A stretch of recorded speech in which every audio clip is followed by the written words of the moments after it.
서울의 심장부, 도시의 모든 불빛이 발 아래 융단처럼 깔리는 펜트하우스의 공기는 언제나처럼 차갑고 고요했다. 한서연은 거대한 통유리창 앞에 서서 발밑으로 펼쳐진 아찔한 야경을 무심하게 내려다보았다. 3년 전 오늘, 그녀는 강태준의 아내가 되어 이 집으로 들어왔다.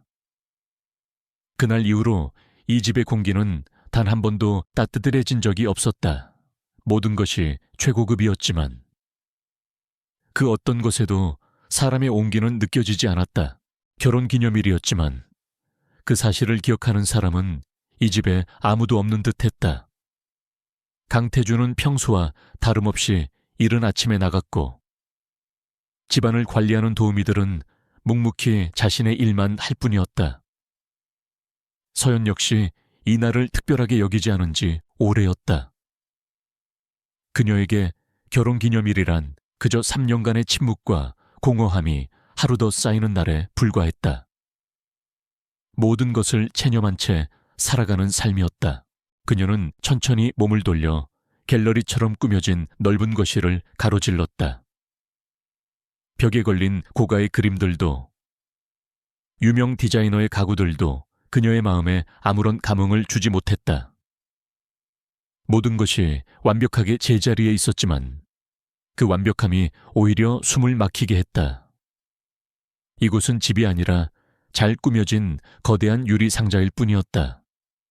그리고 자신은 그 안에 갇힌 값비싼 장식품에 지나지 않았다. 서재로 향하는 그녀의 발걸음은 조용했지만 단호했다. 더 이상은 이렇게 살 수 없었다. 분노나 슬픔 때문이 아니었다. 모든 감정이 소모되고 남은 텅 빈 자리에서 내린 결론이었다. 그녀는 살아있는 사람이 되고 싶었다. 웃고, 울고, 때로는 다투더라도 서로의 존재를 느낄 수 있는 삶을 원했다. 이 집에서는 불가능한 일이었다. 강태준의 서재는 그의 성격을 그대로 보여주는 공간이었다. 거대한 흑단 책상 위에는 서류들이 칼같이 정렬되어 있었고 컴퓨터 모니터는 냉정한 푸른빛을 뿜어내고 있었다. 서연은 잠시 망설였지만 이내 결심을 굳혔다. 그녀는 책상 옆 프린터에서 방금 출력한 서류 한 장을 집어들었다. 이혼 합의서라는 글자가 그녀의 눈에 선명하게 들어왔다. 그녀는 미리 준비해둔 펜으로 자신의 이름 옆에 망설임 없이 서명했다. 그녀는 서류를 검은 대리석 테이블 위에 올려두었다. 차가운 대리석의 감촉이 손끝으로 전해졌다. 이제 남은 것은 강태준의 서명뿐이었다. 그가 돌아오기를 기다리는 시간은 이상할 정도로 평온했다. 폭풍전야의 고요함이라는 것을 알면서도 마음은 오히려 가벼워진 듯했다. 지난 3년간 그녀를 짓누르던 무거운 무언가가 마침내 사라져가는 느낌이었다. 밤 11시가 넘어서야 현관문이 열리는 소리가 들렸다. 서연은 소파에 앉은 채 미동도 하지 않았다. 곧이어 복도를 울리는 규칙적인 구둣발 소리가 들려왔다. 강태준이었다. 그는 언제나처럼 지친 기색 하나 없이 완벽한 모습으로 거실에 들어섰다. 최고급 맞춤 정장은 흐트러짐이 없었고 그의 얼굴에는 어떤 감정도 드러나 있지 않았다. 그는 마치 감정을 가진 인간이 아니라 정교하게 만들어진 기계 같았다. 아직 안 자고 있었군. 그의 목소리는 낮고 차가웠다. 질문이라기보다는 그저 사실을 확인하는 듯한 말투였다. 그는 넥타이를 느슨하게 풀며 서재 쪽으로 향했다.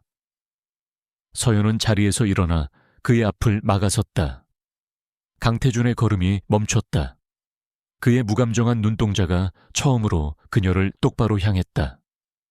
그 시선은 늘 그녀를 불편하게 했다. 마치 자신의 모든 것을 꿰뚫어 보면서도 아무런 관심도 없는 듯한 그런 눈빛이었다. 할 말이 있어요. 서연의 목소리는 떨리지 않았다. 그녀는 스스로도 놀랄 만큼 침착했다. 그녀는 서재를 턱짓으로 가리켰다. 책상 위에 서류를 올려두었어요. 당신 서명이 필요해요. 강태준은 그녀의 말을 듣고도 아무런 표정 변화가 없었다. 그는 그저 서연을 지나쳐 서재로 들어갔다. 잠시 후 서류를 집어드는 소리가 희미하게 들려왔다. 서연은 거실에 선 채로 기다렸다. 1분, 2분, 시간은 느리게 흘러갔다. 서재 안에서는 아무런 소리도 들리지 않았다. 그 침묵이 서연의 심장을 다시 무겁게 짓누르기 시작했다. 마침내 강태준이 서재에서 나왔다. 그의 한 손에는 그녀가 내민 이혼 서류가 들려 있었다. 그의 얼굴은 여전히 얼음장처럼 차가웠지만 서연은 그 차가움 뒤에 숨겨진 미세한 균열을 보았다. 평소와는 다른 위험한 기운이 그의 주변을 맴돌고 있었다. 그는 천천히 그녀에게 다가와 멈추어 섰다. 두 사람 사이의 거리는 한 뼘도 차이 되지 않았다. 이게 뭐지? 그의 목소리는 전보다 한 톤 더 낮아져 있었다. 마치 깊은 동굴 속에서 울려 퍼지는 소리 같았다. 서연은 그의 눈을 피하지 않고 똑바로 마주 보았다. 읽어보면 알 텐데요. 이혼하고 싶어요. 우리 이제 그만 끝내요. 그녀의 단호한 대답에 강태준의 눈빛이 순간적으로 흔들리는 것을 서연은 놓치지 않았다. 그것은 아주 찰나의 순간이었지만 지난 3년간 단 한 번도 본 적 없는 동요였다. 그는 손에 든 서류를 천천히 구겼다. 종이가 그의 손 안에서 힘없이 뭉개지는 소리가 거실의 정적을 갈랐다. 그는 구겨진 종이 뭉치를 옆에 있는 테이블 위로 아무렇게나 던져버렸다. 이유가 뭐지? 그의 질문에는 이해할 수 없다는 듯한 혹은 이해하고 싶지 않다는 듯한 미묘한 감정이 섞여 있었다. 이유가 필요한가요? 우리는 부부가 아니잖아요. 지난 3년간 우리는 한 집에 사는 타인이었어요. 나는 더 이상 인형처럼 살고 싶지 않아요. 나도 내 삶을 찾고 싶어요. 서연은 담담하게 말을 이어갔다. 그녀의 목소리에는 원망이나 분노가 담겨 있지 않았다. 오직 지독한 피로감과 체념만이 묻어나왔다. 그것이 강태준의 심장을 더욱 날카롭게 찔렀다. 차라리 그녀가 화를 내고 소리를 질렀다면 대응하기 쉬웠을 것이다. 하지만 그녀의 이 고요한 결심 앞에서는 그 어떤 논리나 위압도 통하지 않을 것 같았다. 내 삶이라 지금까지 부족한 것 없이 살게 해줬다고 생각했는데 물질적인 걸 말하는 게 아니라는 거. 당신도 잘 알잖아요. 나는 돈이 아니라 사람이 필요했어요. 내 옆에 있어줄 사람, 내 이야기를 들어줄 사람, 나를 봐줄 사람이 필요했어요. 하지만 당신은 단 한 번도 나를 봐주지 않았어요. 강태준은 아무 말도 하지 않았다. 그는 그저 서연을 뚫어지게 바라볼 뿐이었다. 그의 눈동자 깊은 곳에서 무언가 격렬하게 요동치고 있었다. 그것은 분노와 당혹감, 그리고 서연이 감히 이름 붙일 수 없는 또 다른 감정이었다. 그가 처음으로 그녀 앞에서 자신의 완벽한 통제력을 잃어가고 있었다. 그의 침묵은 그가 그녀에게 가하는 가장 익숙한 무기였지만 오늘 밤만큼은 그 무기가 무력하게 느껴졌다. 서연은 마지막으로 힘을 내어 말했다. 위자료는 필요 없어요. 그냥 조용히 떠나게만 해줘요. 그게 내가 당신에게 바라는 마지막 부탁이에요. 그 말을 끝으로 서연은 그를 지나쳐 자신의 방으로 향했다. 그녀는 더 이상 그의 얼굴을 마주할 자신이 없었다. 그녀의 등 뒤로 강태준의 차가운 목소리가 비수처럼 날아와 꽂혔다. 이혼은 없어. 그것은 토론의 여지가 없는 절대적인 선언이었다. 서연은 걸음을 멈추고 뒤를 돌아보았다. 강태준은 여전히 그 자리에 서 있었다. 그의 얼굴은 다시 얼음처럼 굳어 있었지만 그의 눈빛은 이글거리는 불꽃처럼 타오르고 있었다. 그 눈빛은 네가 감히 나를 떠나 라고 말하는 듯한 소유욕과 집착으로 가득 차 있었다. 그건 당신 혼자 결정할 수 있는 문제가 아니에요. 아니, 이건 내 결정이기도 해. 한서연, 당신은 내 아내야. 그리고 앞으로도 그럴 거고, 이 결혼은 당신이 시작한 게 아니니 끝내는 것도 당신 마음대로 할 수 없어. 그의 말은 오만하고 독선적이었다. 하지만 그 이면에는 필사적인 무언가가 숨겨져 있었다. 마치 물에 빠진 사람이 지푸라기라도 잡으려는 듯한 절박함. 서연은 혼란스러웠다. 지난 3년간 자신에게 눈길 한번 제대로 주지 않던 남자가 왜 이제 와서 자신을 붙잡으려 하는 것일까? 그의 이런 반응은 그녀의 예상을 완전히 벗어나는 것이었다. 당신은 나를 사랑하지 않잖아요. 그런데 왜? 서연의 말이 채 끝나기도 전에 강태준이 성큼성큼 다가와 그녀의 팔을 거칠게 붙잡았다. 그의 소나기 힘은 엄청났다.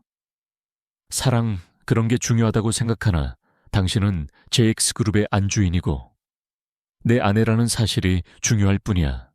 그 자리를 멋대로 벗어날 생각은 꿈도 꾸지 마. 그는 서연의 눈을 똑바로 응시하며 말했다. 그의 눈동자 속에서 이글거리는 감정의 정체를 서연은 도저히 알 수 없었다. 그것은 단순한 분노가 아니었다. 그보다 훨씬 더 복잡하고 깊은, 그리고 위험한 무언가였다. 그녀는 처음으로 강태준이라는 남자에게서 두려움을 느꼈다. 늘 멀게만 느껴졌던 그가 이제야 비로소 자신의 삶에 직접적으로 개입하기 시작한 것이다. 서연은 그의 손을 뿌리치려고 했지만 그의 힘을 당해낼 수 없었다. 그녀는 결국 포기하고 그를 노려보았다. 이건 집착이에요. 당신은 나를 소유물로 생각하는 것뿐이에요. 하지만 나는 물건이 아니에요. 나는 당신을 떠날 거예요. 법이든 뭐든 할 수 있는 건 다 할 생각이에요. 해봐. 어디 한번 해보라고. 이 대한민국에서 내 허락 없이 당신이 내게서 벗어날 수 있을 거라고 생각하나. 그의 목소리에는 서늘한 자신감이 배어 있었다. 그것은 허세가 아니었다. JX그룹의 총수인 강태준에게는 그럴 만한 힘이 있었다. 서연의 얼굴이 하얗게 질렸다. 그녀는 자신의 결심이 얼마나 무모한 것이었는지를 깨달았다. 하지만 그렇다고 해서 물러서고 싶지는 않았다. 이대로 주저앉으면 그녀는 평생 이 유리 상자 안에서 죽은 듯이 살아가야 할 것이다. 강태준은 그녀의 얼굴에 떠오른 절망과 반항심을 읽었다. 그는 잠시 침묵하더니 붙잡고 있던 그녀의 팔을 놓아주었다. 그리고는 전혀 예상치 못한 말을 꺼냈다. 좋아. 당신이 그렇게 원한다면 기회를 주지. 서연은 의심스러운 눈초리로 그를 바라보았다. 그의 의도를 도무지 짐작할 수 없었다. 무슨 기회요? 당신이 왜 떠나면 안 되는지, 이 결혼이 당신에게 어떤 의미인지 내가 직접 보여주겠어. 그리고 당신을 둘러싼 세상이 얼마나 위험한 곳인지도 알게 될 거야. 그 후에도 당신이 떠나고 싶다면 그때는 막지 않겠다. 그의 제안은 마치 악마의 속삭임처럼 들렸다. 그것은 기회라기보다는 교묘한 협박에 가까웠다. 그는 그녀를 설득하려는 것이 아니었다. 그녀 스스로 포기하고 주저앉게 만들려는 속셈이었다. 하지만 서연에게는 다른 선택지가 없었다. 그의 소나기에서 벗어나기 위해서는 일단 그의 제안을 받아들이는 수밖에 없었다. 좋아요. 하지만 약속해요. 그 후에는 나를 놓아주겠다고. 그래. 약속하지. 강태준은 짧게 대답했다. 그의 입가에 희미한 미소가 스쳐 지나갔지만 그것은 결코 따뜻한 미소가 아니었다. 모든 것을 손에 쥔 승리자의 여유로운 미소였다. 그는 서연이 결코 자신을 떠나지 못할 것이라고 확신하고 있었다. 그날 밤 서연은 자신의 방 침대에 누워 잠을 이룰 수 없었다. 이혼을 선언한 것은 그녀였지만 상황은 완전히 강태준의 의도대로 흘러가고 있었다. 그는 처음으로 그녀의 삶에 대한 강력한 통제권을 행사하기 시작했다. 서연은 앞으로 자신에게 어떤 일이 닥칠지 알 수 없었다. 하지만 한 가지는 확실했다. 오늘 밤을 기점으로 그녀와 강태준의 관계는 돌이킬 수 없는 변화를 맞이했다는 것이었다. 차가운 침묵으로 가득했던 그들의 세계에 드디어 거친 폭풍이 몰아치기 시작한 것이다. 다음 날 아침, 펜트하우스의 공기는 어젯밤보다 더욱 날카롭게 얼어붙어 있었다. 한서연과 강태준은 거대한 식탁의 양끝에 앉아 말없이 아침 식사를 했다. 겉보기에는 지난 3년간 반복되었던 평범한 아침 풍경과 다를 바 없었다. 하지만 그들 사이에 흐르는 침묵의 무게는 완전히 달랐다. 이전의 침묵이 무관심과 거리감의 산물이었다면 오늘의 침묵은 보이지 않는 팽팽한 긴장감으로 가득 차 있었다. 강태준은 어젯밤의 격렬한 대화는 존재하지 않았던 것처럼 평소와 똑같이 행동했다. 그는 신문을 읽으며 커피를 마셨고 그의 얼굴에서는 어떤 감정도 읽을 수 없었다. 서연은 그의 이런 태연함에 화가 치밀어 올랐다. 그는 그녀의 이혼 요구를 그저 하찮은 반항 정도로 여기는 것이 분명했다. 자신의 인생을 건 결심이 그에게는 아무런 의미도 없는 일이라는 사실이 그녀를 더욱 비참하게 만들었다. 하지만 미묘한 변화는 존재했다. 그녀가 갤러리로 가기 위해 집을 나설 때 늘 그녀를 태워주던 나이든 운전기사 대신 단단한 체격의 젊은 남자가 그녀를 기다리고 있었다. 그는 자신을 김 비서의 지시로 오늘부터 기사 업무를 맡게 된 사람이라고 간결하게 소개했다. 또한 갤러리로 향하는 내내 백미러를 통해 보이는 검은색 세단 한 대가 일정한 거리를 유지하며 그들의 차를 뒤따라왔다. 서연은 그것이 무엇을 의미하는지 즉시 알아차렸다. 감시였다. 강태준이 말한 기회의 시작이었다. 그는 그녀의 일거수일투족을 감시하며 그녀가 자신의 통제권 안에 있다는 사실을 끊임없이 상기시키려 하고 있었다. 분노와 무력감이 동시에 밀려왔다. 그녀는 차창 밖으로 빠르게 스쳐 지나가는 풍경을 보며 입술을 깨물었다. 그는 이런 식으로 그녀를 길들이려 하고 있었다. 갤러리에 도착하자마자 서연은 집에서의 불편한 감정들을 잊기 위해 곧바로 작업에 몰두했다. 그녀가 운영하는 갤러리 옴브르는 인사동의 한적한 골목에 위치한 작은 공간이었지만 그녀에게는 세상의 전부와도 같은 곳이었다. 이곳은 그녀가 온전히 자기 자신이 될 수 있는 유일한 안식처였다. 차갑고 텅 빈 펜트하우스와는 달리 이곳의 공기는 오래된 나무와 종이 그리고 물감 냄새가 어우러져 따뜻하고 아늑했다. 현재 그녀는 조선시대의 백자 다랑아리를 복원하는 작업에 집중하고 있었다. 미세하게 금이 간 부분을 특수 접착제로 붙이고 원래의 색과 질감을 되살리기 위해 몇 주째 공을 들이고 있는 작품이었다. 그녀는 섬세한 붓으로 항아리의 표면을 조심스럽게 다듬으며 복잡한 머릿속을 비워내려 애썼다. 이 고요한 집중의 시간만이 그녀를 강태준이라는 거대한 감옥으로부터 잠시나마 해방시켜 주었다. 그날 오후 중요한 클라이언트와의 미팅을 마치고 갤러리로 돌아온 서연은 작업실 문을 열고 들어서는 순간 무언가 잘못되었음을 직감했다. 공기가 미세하게 달랐다. 항상 닫아두는 자외선 차단 블라인드가 아주 약간 열려 있었고 작업대 위의 도구들 배열이 평소와 조금 달랐다. 예민한 감각이 그녀에게 위험 신호를 보내고 있었다. 그녀는 심장이 내려앉는 것을 느끼며 천천히 작업대 앞으로 다가갔다. 그리고 그곳에 놓인 백자 다랑가리를 보는 순간 그녀는 숨을 멈췄다. 항아리의 표면, 그녀가 몇 주에 걸쳐 심혈을 기울여 복원하던 바로 그 부분의 머리카락보다 더 가는. 하지만 치명적인 균열이 새로 생겨나 있었다. 그것은 단순한 사고로 생길 수 있는 금이 아니었다. 아주 정교하고 계산된 충격이 가해져야만 생길 수 있는 내부 구조를 파고드는 파괴의 흔적이었다. 서연의 손이 가늘게 떨리기 시작했다. 이것은 사고가 아니었다. 누군가 고의로 그녀의 가장 소중한 것을 망가뜨린 것이다. 그녀는 즉시 갤러리의 모든 문과 창문을 확인했다. 강제로 침입한 흔적은 어디에도 없었다. CCTV를 확인했지만 그녀가 자리를 비운 사이에는 아무도 드나들지 않은 것으로 나타났다.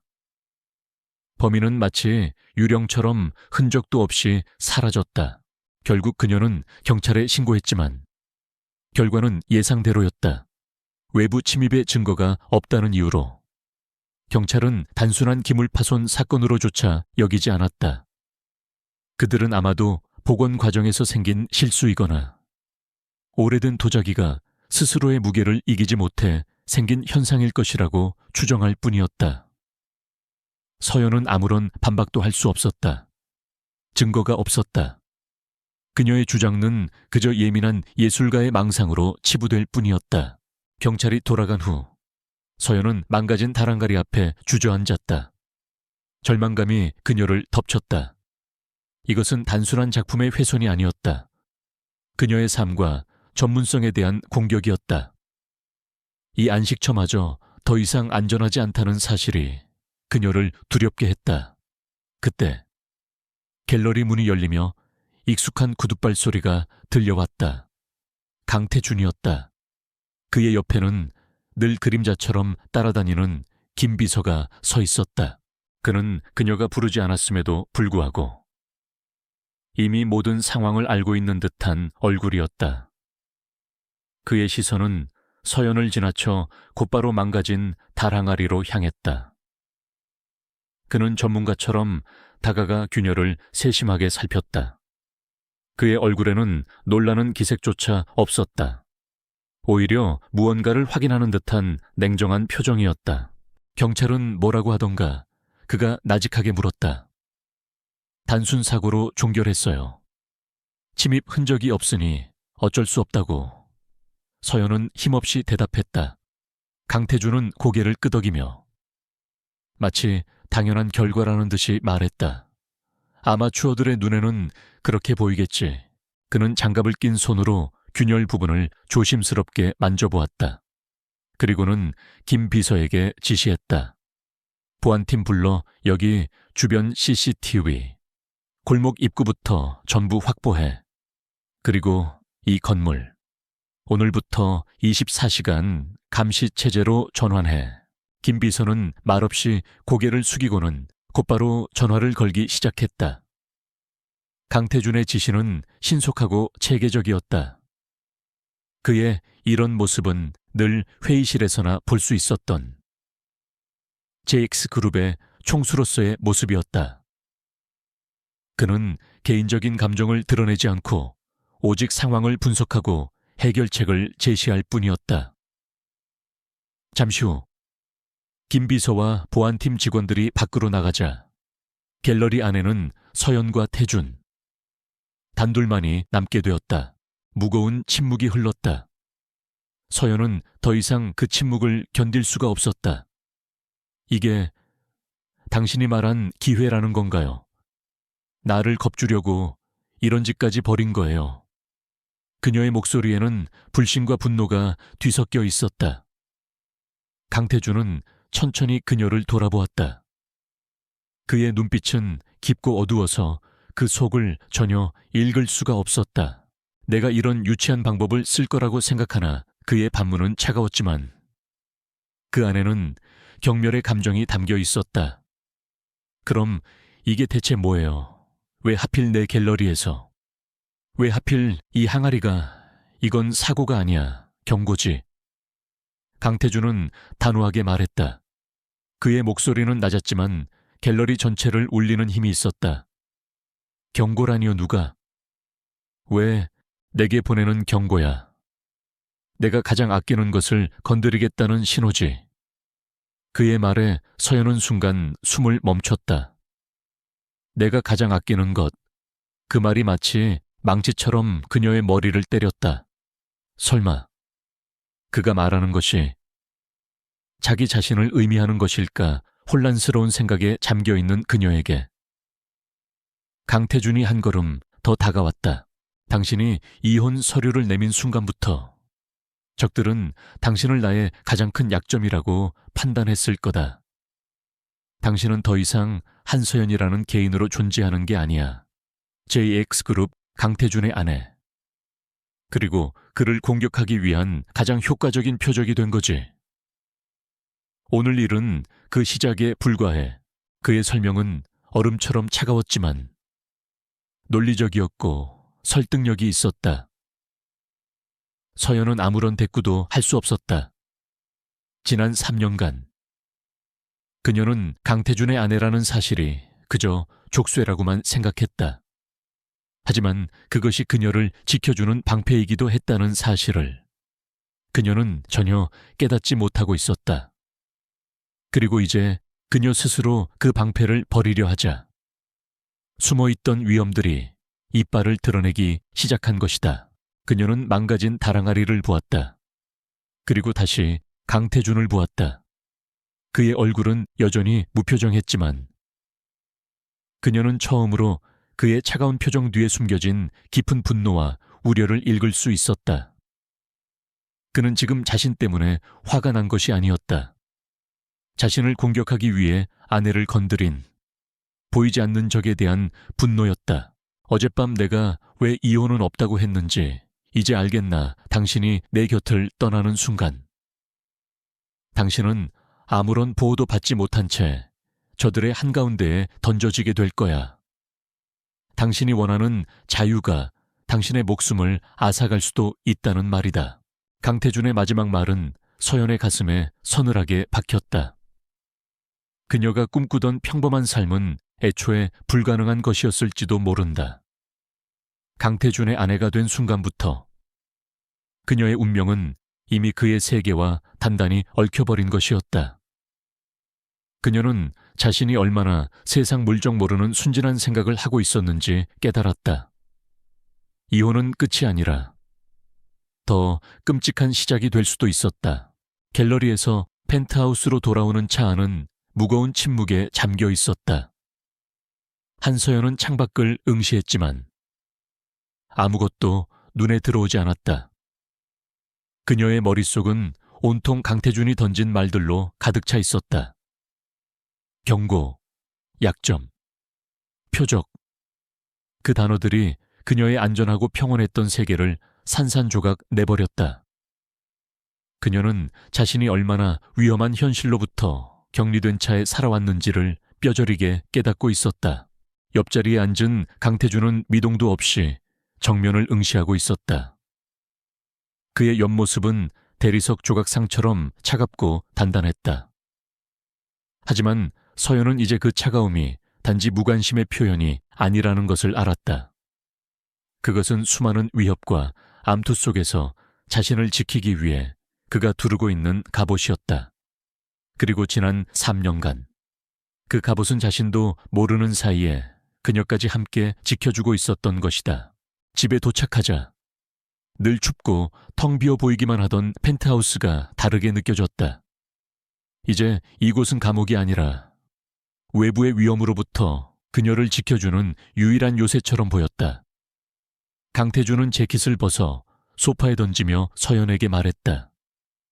그의 목소리에는 이전과 같은 냉정함이 실려 있었지만 그 안에는 상황을 장악하려는 강력한 의지가 담겨 있었다. 앉아. 앞으로 우리가 어떻게 해야 할지 이야기해야 하니까. 서연은 말없이 그의 맞은편 소파에 앉았다. 그녀는 이제 더 이상 그에게서 도망칠 수 없다는 것을 알았다.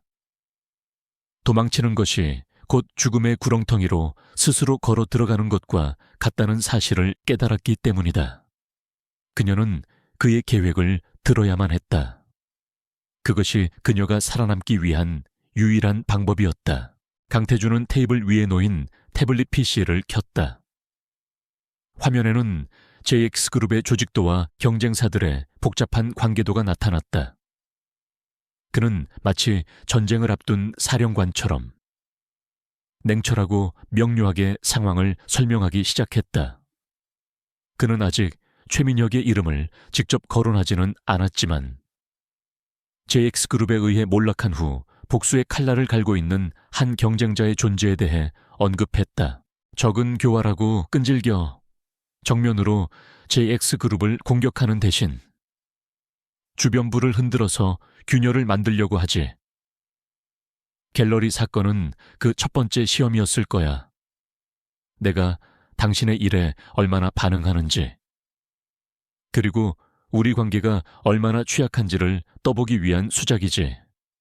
그들은 우리가 완벽한 쇼윈도 부부라고 확신하고 있어.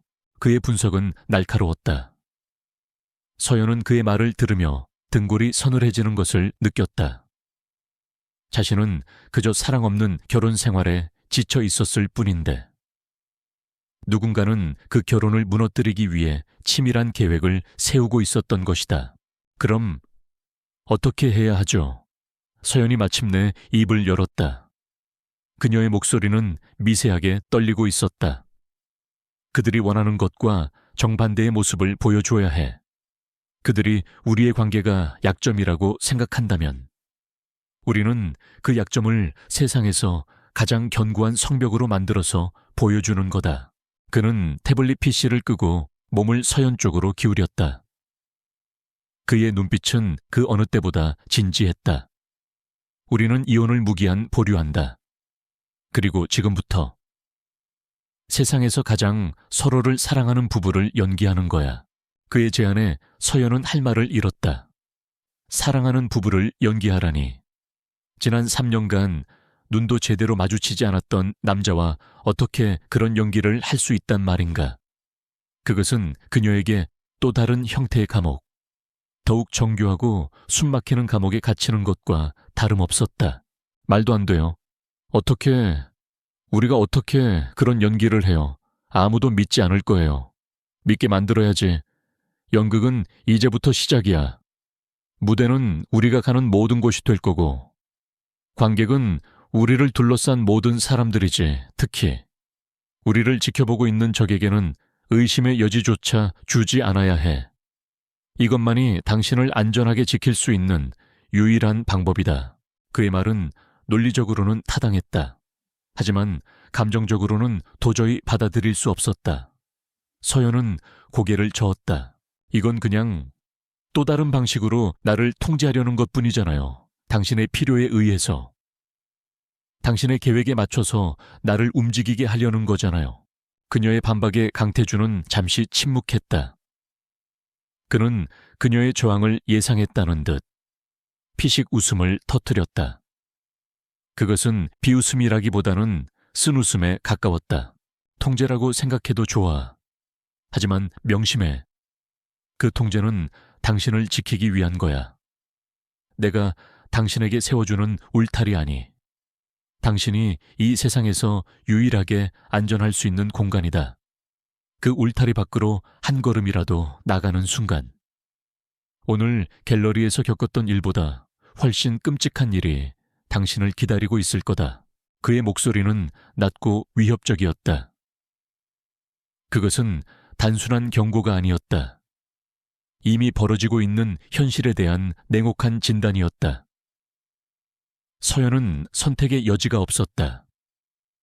그녀의 삶은 이미 그녀의 손을 떠나 있었다. 그녀가 할 수 있는 일은 일단 이 남자의 계획에 따르며 생존을 도모하는 것뿐이었다. 좋아요. 당신 말대로 하겠어요. 뭘 어떻게 하면 되죠? 그녀의 대답에 강태준의 눈빛이 만족스럽게 빛났다. 그는 마치 잘 훈련된 부에게 명령을 내리듯 구체적인 지시사항들을 나열하기 시작했다. 그것은 가짜 결혼을 위한 일종의 계약서와도 같았다. 첫째, 오늘부터 당신은 내 침실을 함께 쓴다. 부부 침실을 따로 쓰는 것처럼 어리석은 표적은 없어. 둘째, 공식적인 모든 행사에 나와 함께 참석한다. 그곳에서 우리는 완벽한 부부의 모습을 보여줘야 할 거야. 셋째, 일주일에 2번 이상은 외부에서 함께 식사를 한다. 데이트처럼 보이도록 그의 지시는 계속되었다. 사소한 스킨십의 수위부터 서로를 부르는 애칭, 심지어는 SNS에 올려야 할 사진의 종류까지 모든 것이 치밀하게 계획되어 있었다. 서연은 그의 말을 들으며 기가 막혔다. 이 남자는 결혼 생활마저 하나의 거대한 사업 프로젝트처럼 취급하고 있었다. 이 모든 게 가능할 거라고 생각해요. 가능하게 만들어야지. 이건 당신과 나의 생존이 걸린 문제니까. 당신은 좋은 배우가 되어야 할 거야. 한서연. 그는 말을 마치고 자리에서 일어났다.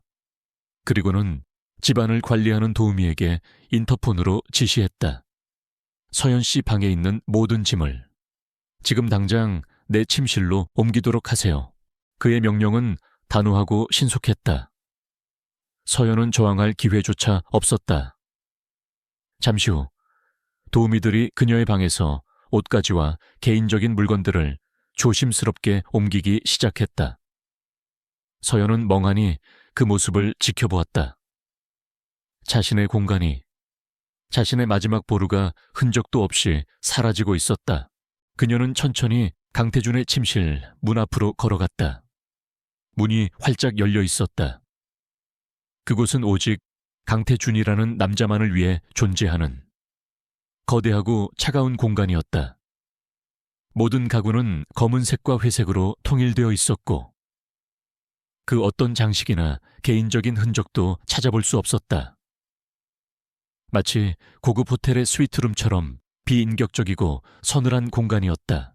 그리고 그 공간의 한쪽 구석으로 그녀의 취향이 담긴 파스텔톤의 옷들과 작은 소품들이 옮겨지고 있었다.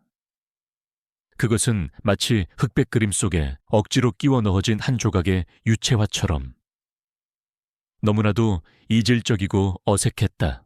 서연은 문지방에 서서 그 광경을 바라보았다. 이것이 그녀의 새로운 현실이었다. 그녀는 이제 자신의 의지와는 상관없이 이 남자의 영역 가장 깊숙한 곳으로 들어가야만 했다. 가짜 아내로서, 그의 계획에 필요한 하나의 장기말로서 그녀는 자신이 사자굴의 심장부로 걸어 들어가고 있다는 것을 직감했다. 그곳에서 그녀를 기다리고 있는 것이 보호일지 아니면 더 교묘한 형태의 파멸일지 그녀는 알 수 없었다. 확실한 것은 그들의 가짜 결혼은 이제 막 그 서막을 올렸다는 사실뿐이었다. 강태준의 침실에서 맞이하는 첫 아침은 숨막히는 어색함으로 시작되었다. 한서연은 거대한 침대의 한쪽 끝에서 마치 절벽 가장자리에 매달린 사람처럼 위태롭게 잠에서 깨어났다. 지난밤 그녀는 낯선 공간과 바로 옆에 누워있는 남자의 존재 때문에 거의 한숨도 자지 못했다. 그가 내쉬는 규칙적인 숨소리 하나하나가 그녀의 모든 신경을 곤두서게 만들었다. 그녀가 눈을 떴을 때 강태준은 이미 일어나 있었다. 그는 침실과 연결된 드레스룸에서 막 옷을 갈아입고 나오는 중이었다. 완벽하게 다려진 셔츠와 바지. 그의 몸에서는 언제나처럼 서늘한 향수 냄새가 났다. 그는 소파에 앉아 태블릿 PC로 밤새 들어온 보고서를 확인하고 있었다. 그의 모습은 너무나도 평온해서 마치 수년 동안 그녀와 함께 아침을 맞이한 사람처럼 보였다. 욕실을 사용하는 것부터가 곤욕이었다. 하나의 공간을 공유한다는 것은 서로의 가장 사적인 영역을 침범하는 일이었다. 그녀는 그의 칫솔 옆에 자신의 칫솔을 놓으며 기묘한 감정에 휩싸였다. 지난 3년간 그 어떤 교류도 없었던 그들이 이제는 이렇게 일상의 모든 것을 공유해야만 했다. 이것이 연극의 일부라는 것을 알면서도 그 현실감은 그녀를 혼란스럽게 만들었다. 강태준의 일과는 기계처럼 정확했다. 그는 정해진 시간에 일어나 운동을 하고 밤새 들어온 전 세계의 비즈니스 동향을 확인한 후 정확히 8시에 식탁에 앉았다. 서연은 그의 이런 철저한 자기관리에 혀를 내둘렀다. 하지만 함께 생활하기 시작하면서 그녀는 그 완벽함 속에 숨겨진 균열들을 발견하기 시작했다. 그는 자주 식사를 걸렀다. 특히 저녁 식사는 거의 하지 않았다. 늦은 밤, 서재가 아닌 침실의 작은 책상에서 일에 몰두하다가 그대로 잠드는 날이 허다했다. 도우미가 챙겨둔 저녁 식사는 손도 대지 않은 채 식어있기 일쑤였다. 처음 며칠간 서연은 그것을 무시했다. 그의 삶의 방식일 뿐이라고, 자신과는 상관없는 일이라고 생각했다. 하지만 텅 빈 위로 잠드는 그의 모습을 계속해서 지켜보는 것은 생각보다 불편한 일이었다. 어느 날 밤, 자정을 훌쩍 넘긴 시간까지 서류에 코를 박고 있는 그를 보며 서연은 자신도 모르게 주방으로 향했다. 그녀는 따뜻한 우유 한 잔을 데워 그의 책상 위에 조용히 내려놓았다. 강태준은 서류에서 눈을 떼고 의아한 표정으로 그녀와 우유 잔을 번갈아 보았다. 잠들기 전에 마시면 좋을 것 같아서요. 서연은 퉁명스럽게 말하고는 서둘러 자신의 침대 쪽으로 돌아왔다. 등 뒤에서 그가 나직하게 고맙군 이라고 말하는 소리가 들려왔다. 그 한마디가 어색하게 방 안을 맴돌았다. 그날 이후 그녀는 가끔씩 그를 위해 간단한 야식을 챙겨주었고 그는 단 한 번도 그것을 거절하지 않았다. 그것은 그들 사이에 생긴 최초의 아주 작은 소통이었다. 가장 결정적인 발견은 어느 날 저녁에 일어났다. 그날따라 유난히 피곤해 보였던 강태준은 평소보다 이른 시간에 샤워를 마치고 나왔다. 그가 무심코 셔츠를 입기 위해 등을 돌리는 순간 서연은 그의 등에서 기이한 흔적들을 발견했다. 매끄러운 그의 피부 위로 오래되어 하얗게 변색된 여러 개의 흉터들이 희미하게 남아있었다. 그것은 날카로운 무언가에 베인 듯한 상처 자국이었다. 서연은 저도 모르게 숨을 멈췄다.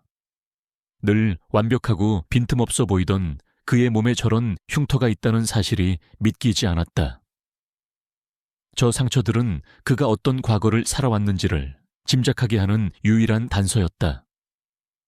그녀는 용기를 내어 물었다. 그 흉터는 뭐예요? 그녀의 질문에 강태준의 몸이 순간적으로 굳었다. 그는 서둘러 셔츠를 걸쳐 입으며 아무렇지 않은 척 대답했다. 어릴 때 생긴 장난의 흔적일 뿐이야. 신경 쓸 것 없어. 그의 목소리는 단호했고 더 이상 그 주제에 대해 이야기하고 싶지 않다는 의사가 명확했다. 그는 곧바로 침대에 누워 눈을 감아버렸다. 하지만 서연은 그의 말을 믿지 않았다. 그것은 단순한 장난으로 생길 수 있는 상처가 아니었다. 그 흉터들에는 분명 아프고 격렬한 이야기가 숨겨져 있었다. 그녀는 어둠 속에서 그의 등을 바라보며 자신이 이 남자에 대해 정말 아무것도 모르고 있다는 사실을 다시 한번 깨달았다. 그가 그녀를 남몰래 돕고 있다는 사실을 알게 된 것은 우연한 계기였다.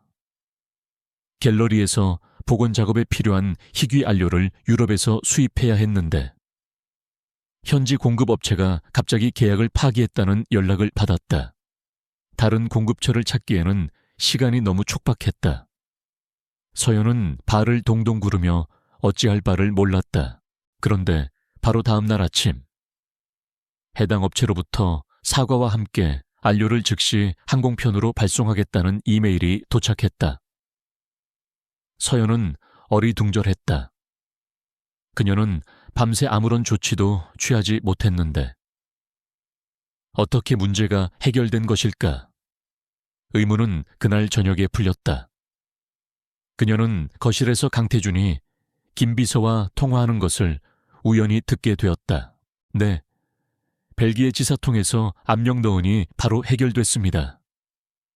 다시는 한서연 여사님, 관련 업무에 차질이 생기지 않도록 단단히 경고해 두었습니다. 그 순간 모든 것이 명확해졌다. 강태준이 뒤에서 손을 쓴 것이었다. 그는 그녀에게 아무 말도 하지 않고 마치 아무 일도 없었다는 듯이 조용히 그녀의 문제를 해결해 주었다. 서연은 복잡한 감정에 휩싸였다. 그의 도움이 고마우면서도 한편으로는 그의 영향력이 자신의 삶 구석구석까지 미치고 있다는 사실에 소름이 돋았다. 어쩌면 지난 3년간 그녀가 평온하게 갤러리를 운영할 수 있었던 것도 모두 그의 보이지 않는 보호막 덕분이었을지도 모른다. 그의 과거에 대한 실마리는 전혀 예상치 못한 자리에서 나타났다. JX그룹 창립 기념일을 축하하는 소규모의 비공개 파티였다. 사랑하는 부부 연기를 위해 참석한 그 자리에서 한나이 지긋한 원로 경영인이 강태준에게 다가와 술잔을 부딪혔다. 태준군, 오랜만이구만. 아버님이 갑자기 돌아가시고 자네가 그룹을 맡았을 때가 엊그제 같은데 그때는 정말 눈에 불을 켜고 다니는 야수 같더니 결혼하고 나니 사람이 많이 유해졌어. 보기 좋구만. 그 노인의 말에 강태준은 희미하게 미소를 지었을 뿐 별다른 대답을 하지 않았다. 하지만 서연은 그 말을 놓치지 않았다. 아버님의 갑작스러운 죽음, 야수 같았던 시절. 그녀의 머릿속에서 흩어져 있던 퍼즐 조각들이 하나둘씩 맞춰지기 시작했다. 흉터, 그의 철두철미한 경계심, 그리고 그녀를 보호하려는 집착에 가까운 태도. 강태준은 태어날 때부터 얼음 왕자가 아니었다. 그는 아버지의 갑작스러운 죽음 이후 거대한 그룹을 지키기 위해 스스로를 차갑고 무자비한 야수로 만들어야만 했던 것이다. 그의 침묵은 무관심이 아니라 수많은 적들로부터 자신과 자신의 것을 지키기 위해 선택한 생존 방식이었다. 그리고 그녀, 한서연은 그가 지켜야 할 자신의 것 중 가장 중요한 일부였다. 서연은 칵테일 잔을 든 채 사람들 사이에서 능숙하게 대화를 나누고 있는 강태준을 바라보았다. 그녀는 처음으로 그가 짊어지고 있는 삶의 무게를 어렴풋이 느낄 수 있었다. 그녀가 그를 차가운 감옥의 간수라고 생각했을 때 그는 사실 홀로 거친 폭풍우 속에서 성을 지키는 외로운 성주였을지도 모른다. 그녀의 마음속에서 그에 대한 인식이 조금씩, 하지만 분명하게 변하고 있었다. 그들의 연극은 생각보다 효과적이었다. 강태준과 한서연이 함께 공식 석상에 모습을 드러낼 때마다 그들의 주변에는 미묘한 공기의 변화가 일어났다. 일부러 연출한 다정한 눈빛, 손을 잡는 자연스러운 스킨십, 그리고 서로를 챙겨주는 사소한 행동들은 호사가들의 입에 오르내리기 시작했다. 냉혈한으로 소문난 JX그룹의 강태준 총수가 아내에게만은 따뜻한 남자라는 식의 기사들이 연이어 터져 나왔다. 이 모든 변화를 어둠 속에서 지켜보는 이가 있었다. 최민혁 회장이었다. 그는 자신의 사무실에서 강태준과 한서연이 함께 있는 사진을 보며 입술을 비틀었다. 애초에 한서연의 갤러리를 건드린 것은 그들의 관계에 균열을 내고 강태준을 도발하기 위함이었다. 하지만 강태준은 예상과 달리 더욱더 아내를 감싸고 돌았고 오히려 둘의 관계는 더욱 견고해 보이는 역효과를 낳았다. 최민혁은 강태준의 이런 반응이 자신에 대한 기만이라고 생각했다. 그는 강태준이라는 인간이 누군가를 진심으로 사랑할 수 있다고 믿지 않았다. 그에게 강태준은 자신의 아버지를 파멸로 몰고 간 피도 눈물도 없는 악마일 뿐이었다. 따라서 저 모든 것은 자신을 속이기 위한 고도의 연극임이 분명했다. 그는 미끼를 조금 더 키우기로 결심했다. 이번에는 강태준이 결코 무시할 수 없는 훨씬 더 치명적인 미끼를 던져야만 했다. 강태준은 다가올 위협을 감지하고 있었다. 그는 더 이상 서연에게 적의 존재를 숨기는 것이 무의미하다고 판단했다. 어느 날 저녁, 그는 서연을 자신의 서재로 불렀다. 그리고는 최민혁 회장에 대한 모든 자료가 담긴 파일을 그녀 앞에 내밀었다. 파일에는 최민혁의 사진과 이력, 그리고 그의 아버지가 운영하던 회사가 JX그룹의 적대적 인수를 당하며 파산했던 과거사가 상세히 기록되어 있었다. 이 사람이 당신의 갤러리를 공격하라고 지시한 사람이야. 이름은 최민혁. 과거의 일로 내게 깊은 원한을 품고 있지. 그는 나를 무너뜨리기 위해서라면 무슨 짓이든 할 사람이야. 서연은 파일 속 최민혁의 사진을 보았다. 선량해 보이는 인상이었지만 그의 눈빛에서는 집요하고 비틀린 무언가가 느껴졌다. 자신의 평화로운 일상을 망가뜨린 원흉의 얼굴을 마주하자 그녀는 소름이 돋는 것을 느꼈다. 강태준의 세계가, 그의 과거가 이제는 그녀의 현실에 직접적으로 칼날을 들이밀고 있었다. 최민혁의 함정은 서연이 가장 예상치 못한 방식으로 파고들었다. 며칠 후 한 인터넷 언론사에서 유명 아트 갤러리 L 문화재 밀거래에 창구 의혹이라는 제목의 단독 기사를 터뜨렸다. 기사는 갤러리 옴브르가 해외로 불법 반출된 문화재를 국내로 다시 밀수입하여 재벌계 팔아넘기는 역할을 해왔다는 충격적인 내용을 담고 있었다. 기사에는 갤러리에서 일했던 전 직원의 익명 인터뷰까지 실려 있었다. 그는 서연이 직접 나서서 비밀스러운 거래를 주도했으며 작품 복원 기술을 이용해 밀수입된 문화재의 하자를 감쪽같이 숨겼다고 주장했다. 그 주장을 뒷받침하는 조작된 거래, 장부 사진까지 첨부되어 있었다. 그것은 명백한 거짓이었고 악의적인 모함이었다. 기사가 터지자마자 파장은 걷잡을 수 없이 커졌다. 순식간에 수십 개의 언론사가 해당 기사를 받았었고 포털 사이트의 실시간 검색어 순위는 온통 한서연과 갤러리 옴브르의 이름으로 도배되었다. 그녀의 갤러리 앞은 진실을 요구하는 기자들과 카메라 플래시로 아수라장이 되었다. 지난 몇 년간 그녀가 땀과 열정으로 쌓아 올린 명성과 신뢰가 단 몇 시간 만에 완전히 무너져 내리고 있었다. 서연은 갤러리 안쪽 작업실에 몸을 숨긴 채 울려대는 전화를 받을 엄두도 내지 못했다. 문 밖에서는 기자들이 그녀의 이름을 외치며 문을 두드려댔다. 세상의 모든 손가락이 자신을 향해 비난의 화살을 쏘아대는 것만 같았다. 그녀의 전문성과 자부심의 상징이었던 갤러리는 이제 범죄의 소굴로 낙인 찍혔다. 억울함과 절망감에 숨이 막혀왔다. 이것은 깨진 도자기와는 차원이 다른 공격이었다. 그녀의 영혼을 직접 겨냥한 살인이었다. 그 시각 JX그룹 회장실의 공기는 얼음장처럼 차가웠다. 강태준은 자신의 태블릿 PC로 실시간으로 퍼져나가는 기사들을 확인하고 있었다. 그의 얼굴은 평소보다 더욱 굳어 있었고 그의 눈에서는 이성을 마비시킬 정도의 차가운 분노가 들끓고 있었다. 김 비서는 그의 옆에서 감히 숨도 제대로 쉬지 못하고 서 있었다. 최민혁, 감히 선을 넘었군. 강태준이 나직하게 읊조렸다. 그것은 분노의 표출이라기보다는 사형 선고에 가까웠다.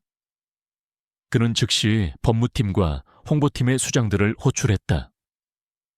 긴급 회의가 소집되었고 그는 한치의 망설임도 없이 명령을 쏟아냈다. 그의 목소리는 냉혹하고 무자비했다. 최초 기사를 쓴 언론사, 지금 당장 세무조사 자료 넘격 관련된 모든 비리를 찾아내서 숨통을 끊어버려. 기사를 유포한 모든 언론사와 포털, 블로거들까지 전부 명예훼손으로 고소해. 합의나 정정보도는 없어. 무조건 법정 최고형을 받아내도록 해. 그리고 저 가짜 증언을 한 전 직원, 당장 신원 파악해서 내 앞으로 데려와. 그의 인생에서 가장 후회되는 순간이 오늘이 되게 만들어줄 테니 그의 지시는 JX그룹이라는 거대한 기계를 움직이는 전쟁 명령이었다. 그의 눈에는 그 어떤 감정의 동요도 없었다. 오직 자신을 건드린 적을 어떻게 가장 고통스럽게 파멸시킬 것인가에 대한 냉정한 계산만이 존재했다. 회의실에 모인 임원들은 그의 살기 어린 모습에 압도당했다. 이것이 바로 그들이 알고 있는 진짜 강태준의 모습이었다. 자신의 영역을 침범한 자를 가차없이 응징하는 무자비한 지배자, 모든 지시를 내린 후 강태준은 자리에서 일어났다. 그는 재킷을 걸치며 김 비서에게 말했다. 차 대기시켜 갤러리로 간다. 그가 갤러리에 도착했을 때 그곳은 여전히 수많은 기자들로 둘러싸여 있었다. 그들은 강태준의 등장을 보고는 더욱더 격렬하게 플래시를 터뜨리며 질문을 쏟아냈다. 총수님 아내분의 문화재 밀거래 의혹에 대해 알고 계셨습니까? JX그룹의 공식 입장은 무엇입니까? 강태준은 그 어떤 질문에도 대답하지 않았다. 그는 마치 자신을 향해 지저대는 하이에나 떼를 무시하는 사자처럼 그들을 뚫고 갤러리 문으로 향했다. 그의 압도적인 존재감 앞에 기자들은 저도 모르게 길을 터주었다. 그는 굳게 닫힌 갤러리 문을 열고 안으로 들어섰다. 어두운 갤러리 한가운데 서연이 웅크리고 앉아 있었다. 그녀는 창백한 얼굴로 넋이 나간 사람처럼 보였다. 강태준은 그녀에게 다가가 아무 말 없이 그녀의 앞에 섰다. 그는 위로의 말을 건네는 방법을 모르는 남자였다. 대신 그는 가장 그다운 방식으로 자신의 존재를 증명했다. 그는 몸을 숙여 그녀의 손을 잡아 일으켰다. 그의 손은 크고 단단했다. 그는 그녀의 손을 굳게 잡은 채 다시 기자들이 들끓는 문 밖으로 향했다. 서연은 무언가에 이끌리듯 그의 뒤를 따랐다. 그가 다시 문을 열자 수많은 카메라와 마이크가 벌떼처럼 그들에게 다시 달려들었다. 하지만 이번에는 달랐다. 강태준은 서연을 자신의 등 뒤로 살짝 숨기며 모든 카메라를 정면으로 응시했다. 그의 눈빛은 얼음처럼 차가웠고 그 안에는 감히 거역할 수 없는 경고가 담겨 있었다. 그는 아무 말도 하지 않았지만 그의 행동 하나가 모든 것을 말해주고 있었다. 그녀는 내 사람이다. 그녀를 건드리는 것은 곧 나를 건드리는 것이다. 그는 서연의 손을 놓지 않은 채 기자들 사이를 뚫고 자신의 차로 향했다. 그의 강력한 보호 아래 서연은 더 이상 기자들의 질문 소리가 들리지 않는 것 같았다. 그녀는 자신을 이끌고 가는 남자의 넓은 등과 굳게 맞잡은 그의 손의 온기만을 느낄 수 있었다. 그의 무자비함이 두려우면서도 그 무자비함이 오직 자신을 지키기 위해 발동되었다는 사실이 그녀의 심장을 세차게 흔들었다. 채 올라타 문이 닫히는 순간 그녀는 비로소 자신이 거대한 폭풍의 눈 한가운데로 들어왔음을 깨달았다. 강태준의 방역은 신속하고 무자비했다. JX그룹의 법무팀이 움직이자 악의적인 기사를 썼던 인터넷 언론사는 순식간에 존폐의 위기에 몰렸다. 허위 사실을 유포했던 블로거들과 네티즌들은 거액의 소송장에 직면했고 거짓 증언을 했던 전 직원은 모든 것을 잃고 자취를 감추었다. 언론의 광기는 빠르게 사그라들었지만 한번 새겨진 주홍 글씨는 쉽게 지워지지 않았다. 한서연의 이름 앞에는 여전히 문화재 밀거래 의혹이라는 꼬리표가 따라다녔다. 이런 상황 속에서 한 통의 초대장이 날아왔다. 국내 굴지의 기업들이 모두 참여하는 연례 자선 가면 무도회의 초대장이었다. 이런 행사를 기피했던 예년과 달리 강태준은 망설임 없이 참석 의사를 밝혔다. 서연이 의아한 눈으로 그를 바라보자 그가 나직하게 말했다. 그의 눈빛은 사냥을 앞둔 포식자처럼 번뜩이고 있었다. 최민혁도 분명히 올 거야. 맹수들은 상처 입은 먹잇감을 그냥 지나치지 않지. 우리에게 쏟아지는 동정과 의심의 눈초리를 즐기기 위해 반드시 나타날 거다. 그리고 그 자리는 우리에게도 기회야. 그의 계획은 명확했다. 도망치거나 숨지 않고 논란의 중심에서 가장 당당한 모습으로 서는 것, 위축되지 않은 완벽한 부부의 모습을 보여줌으로써 이번 스캔들이 자신들에게 아무런 타격도 주지 못했다는 사실을 만천에 증명하는 것이었다.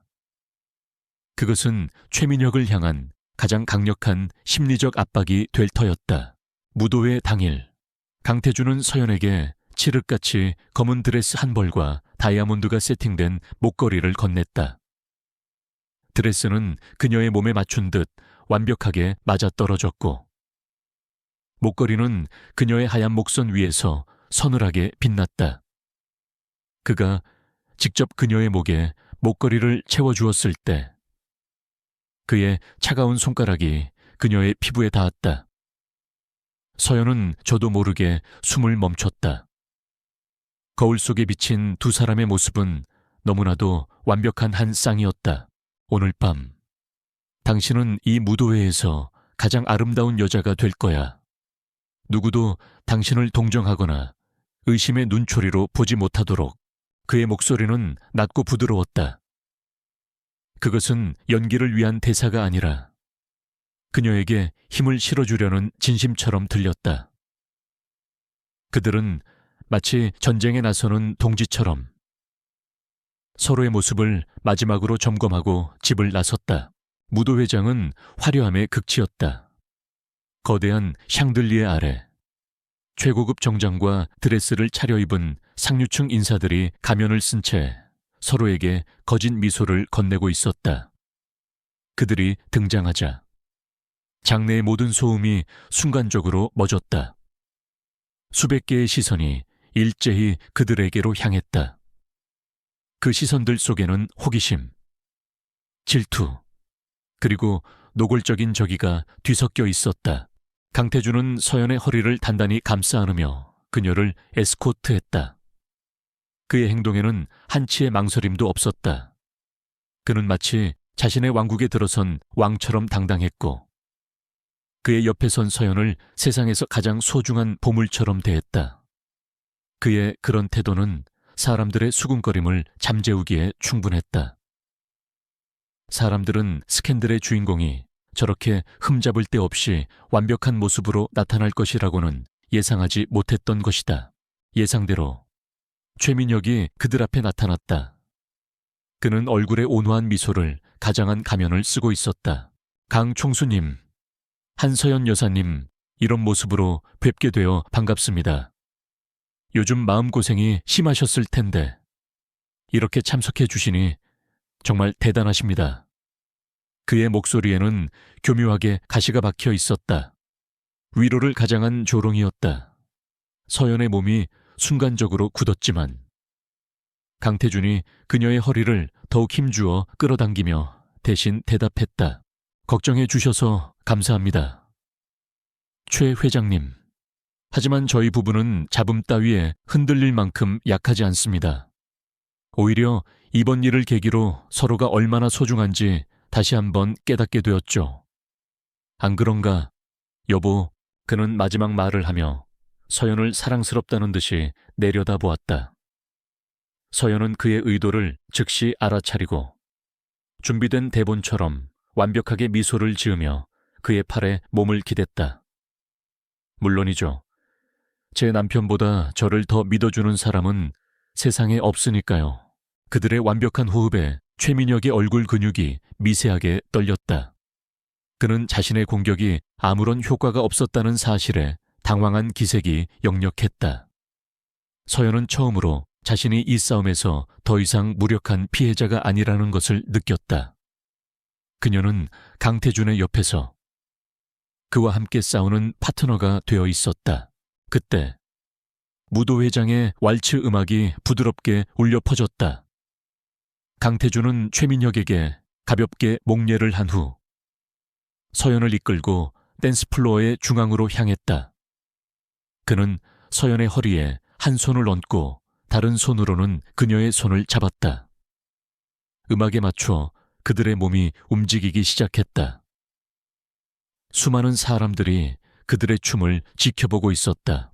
춤을 추는 동안 그들은 세상의 모든 시선으로부터 분리된 둘만의 공간에 있는 것 같았다. 강태준은 오직 서연의 눈만을 바라보았다. 그의 눈빛은 연기를 넘어선 깊고 진한 감정으로 흔들리고 있었다. 서연은 그의 리드에 몸을 맡긴 채 그의 눈동자 속으로 빠져 들어가는 듯한 착각에 빠졌다. 이 순간만큼은 모든 것이 진짜 같았다. 아까 잘했어. 전혀 주눅들지 않고. 그가 그녀의 귓가에 나직하게 속삭였다. 그의 뜨거운 숨결이 귓가를 간지럽혔다. 당신이 옆에 있으니까요. 이상하게 두렵지 않았어요. 서연은 솔직한 감정을 털어놓았다. 그의 품 안은 세상에서 가장 안전한 요새처럼 느껴졌다. 그들은 더 이상 아무 말도 하지 않았다. 음악과 몸의 움직임이 그들의 대화를 대신했다. 스텝이 엇갈리고 몸이 가까워질 때마다 그들의 심장 박동이 서로에게 고스란히 전해졌다. 연기로 시작된 관계의 경계선이 춤을 추는 이 순간 완전히 허물어지고 있었다. 그들의 춤은 무도회에 모인 모든 사람들에게 강력한 메시지를 전달했다. 강태준과 한서연의 관계는 외부의 어떤 공격에도 흔들리지 않는 견고한 성이라는 것을, 최민혁의 잠재적인 동맹자들조차 그들의 모습을 보고는 섣불리 최민혁의 편에 서는 것이 얼마나 위험한 일인지를 깨닫기 시작했다. 강태준의 아내를 공격하는 것은 곧 JX그룹 전체를 적으로 돌리는 일이었기 때문이다. 무도회가 끝나고 집으로 돌아오는 차 안.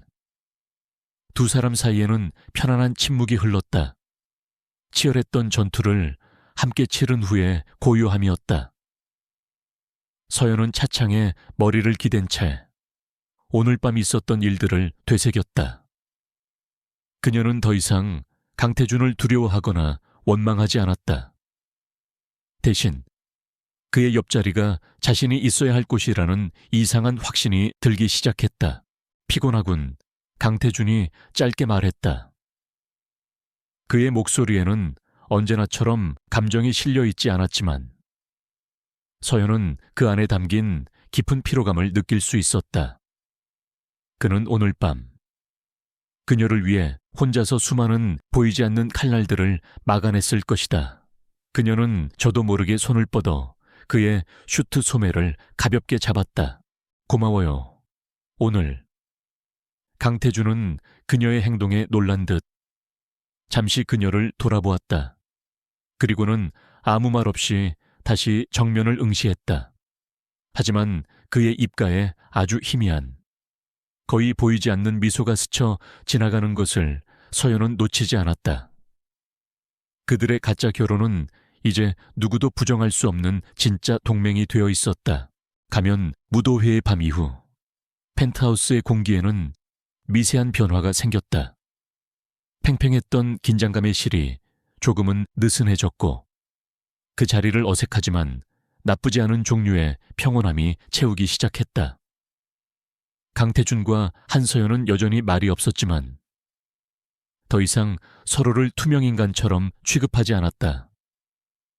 아침 식탁에서 신문을 보는 그의 옆모습을 힐끗 훔쳐보거나 늦은 밤 서재에서 일하는 그녀에게 그가 무심하게 차 한 잔을 건네는 식의 작은 교류들이 생겨났다.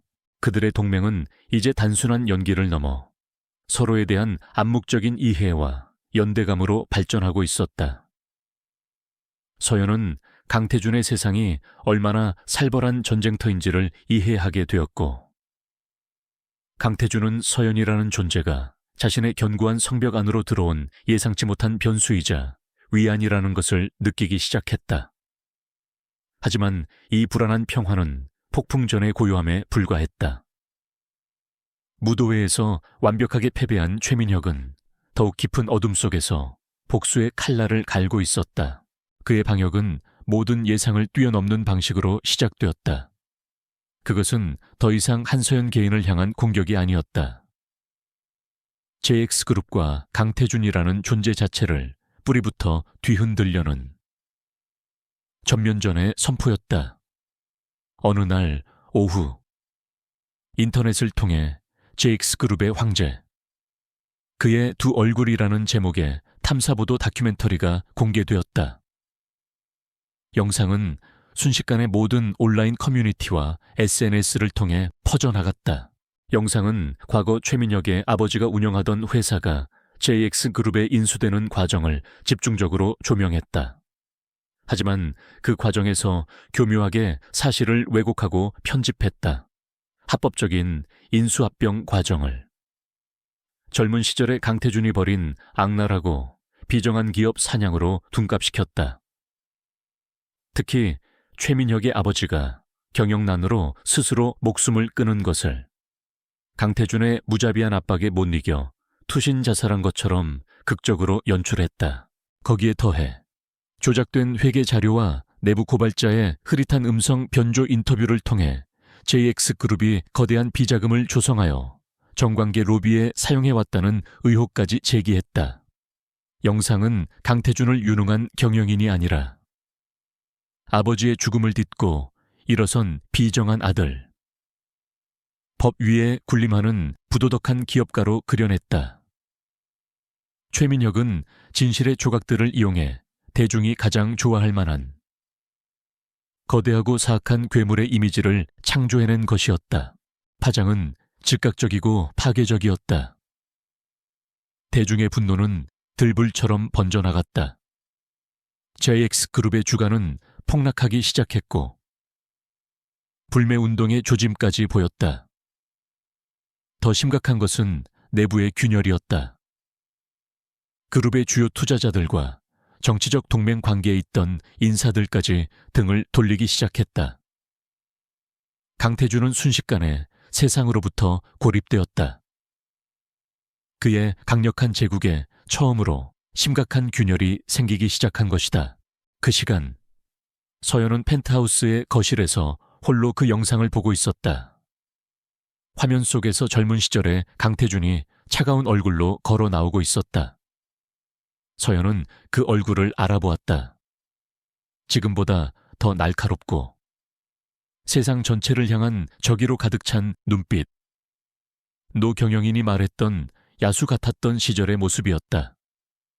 영상은 그녀가 보았던 그의 등 뒤 흉터와 절묘하게 겹쳐지며 최민혁이 만들어낸 이야기에 위험한 설득력을 더해 주었다. 서연의 심장이 차갑게 내려앉았다.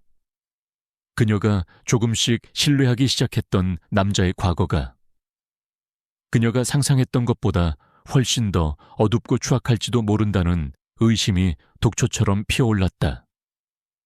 세상의 모든 언론이, 모든 사람들이 그를 악마라고 손가락질하고 있었다. 그녀가 과연 이 모든 것을 부정하고 그 한 사람만을 믿을 수 있을까? 그녀는 혼란스러웠다.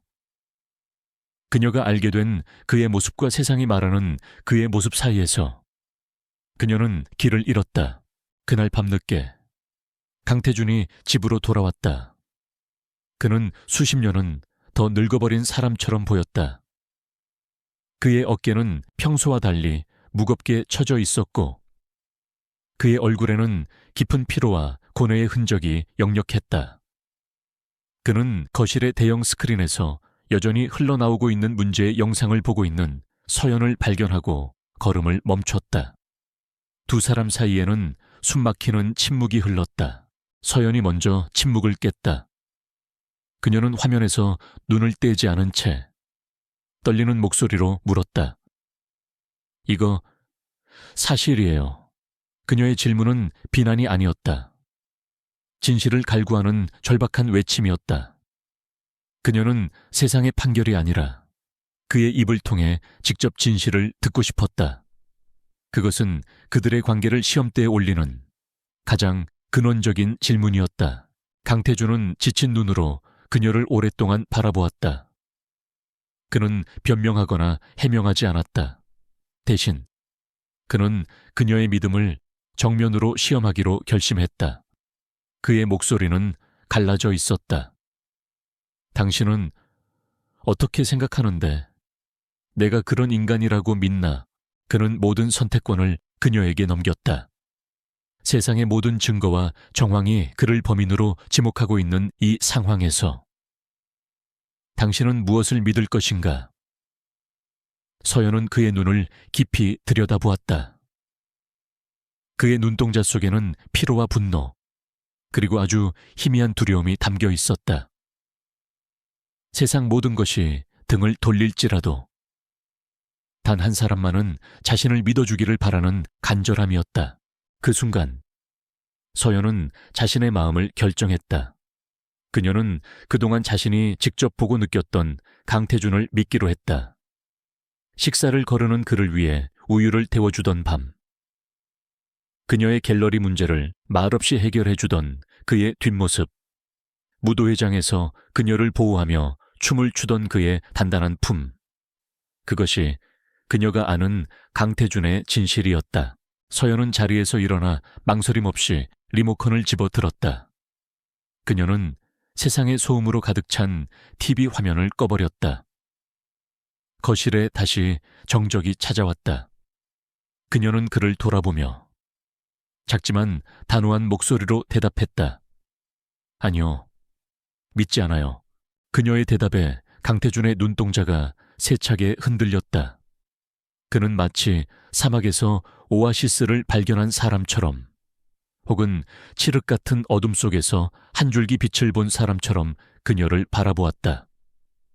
그녀의 이 짧은 한마디는 그를 향해 쏟아지던 수백만 개의 비난의 화살을 막아주는 가장 단단한 방패가 되어 주었다.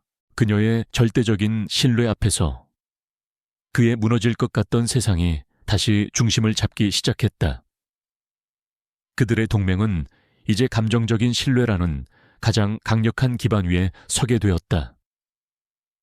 외부의 적이 그들을 갈라놓으려 할수록 그들은 역설적으로 더욱더 강하게 하나로 묶이고 있었다.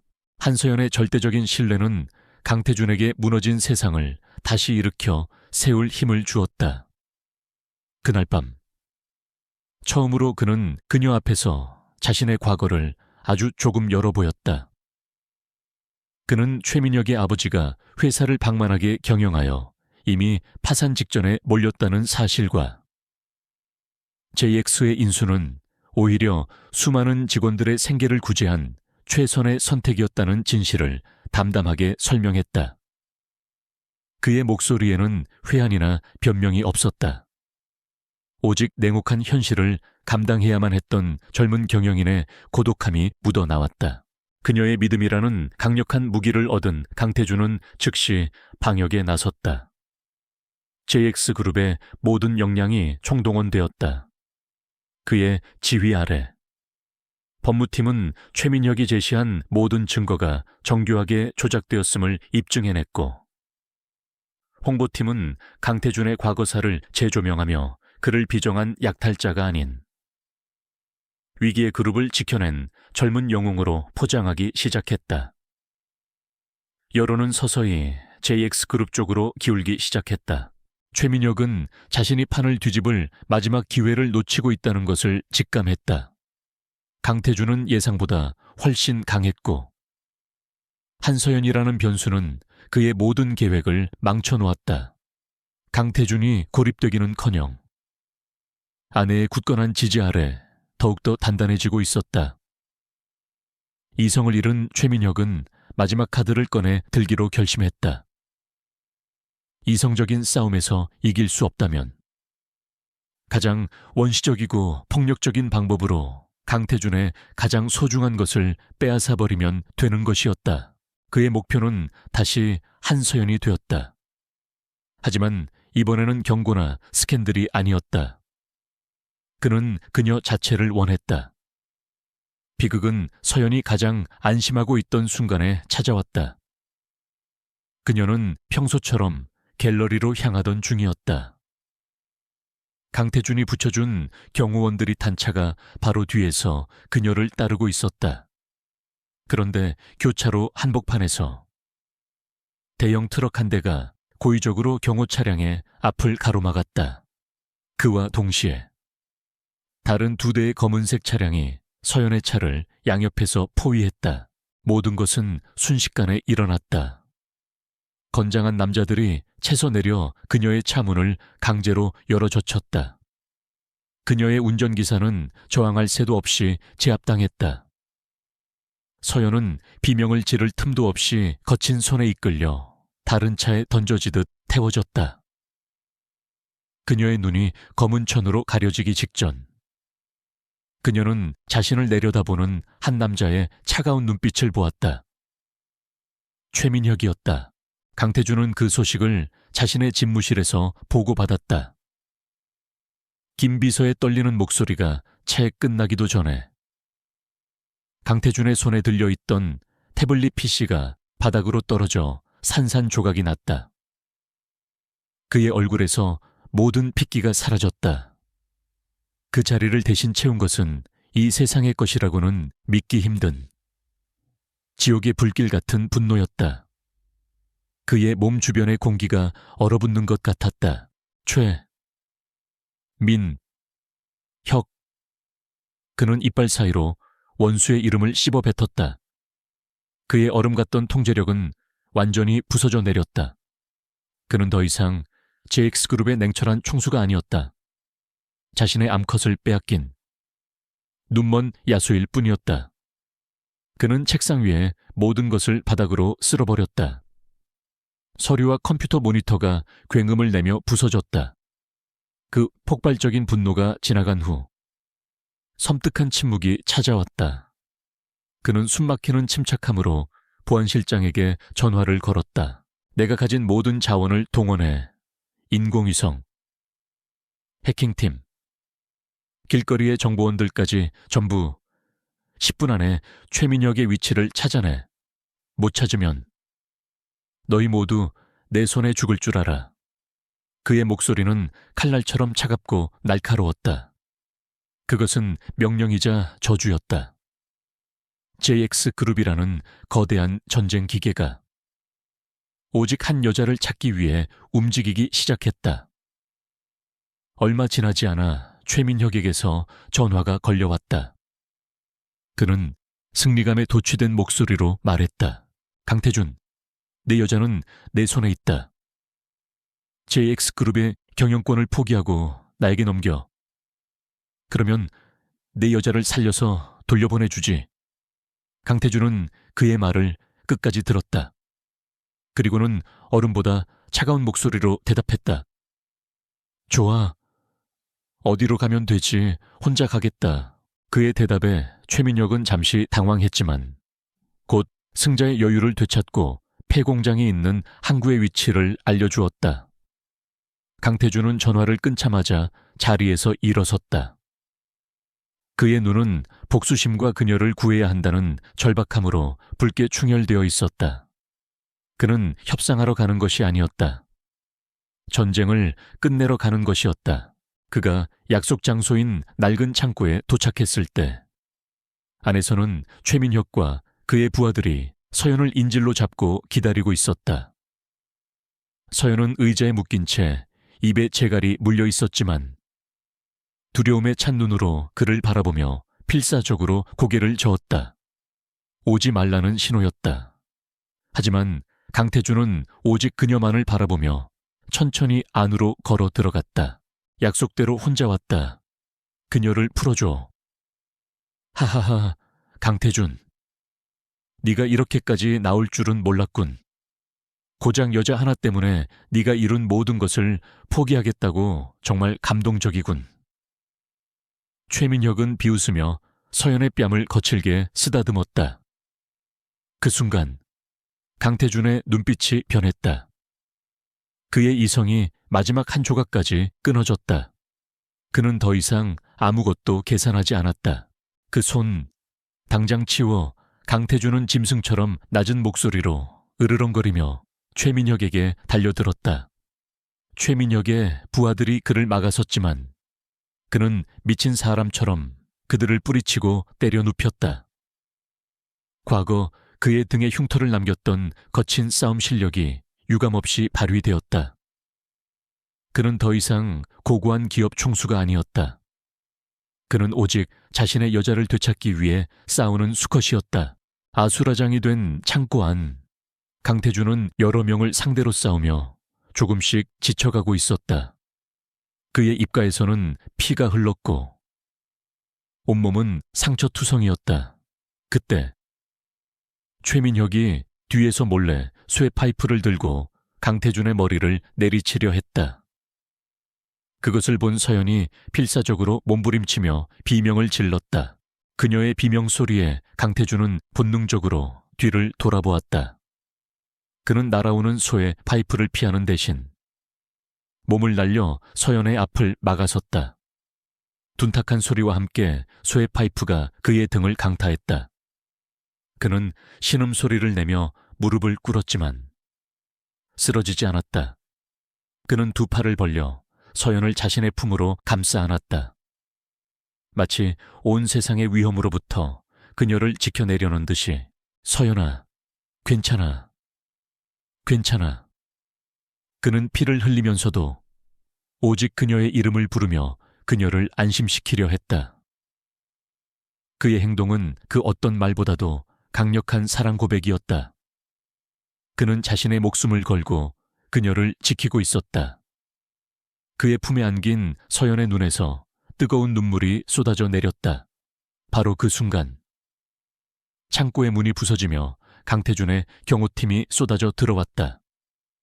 모든 상황은 순식간에 정리되었다. 최민혁은 그 자리에서 체포되었고 그의 시대는 완전히 끝이 났다. 강태준은 구급차에 실려가기를 거부하고 피투성이가 된 채로 서연을 부축해 자신의 채 올랐다.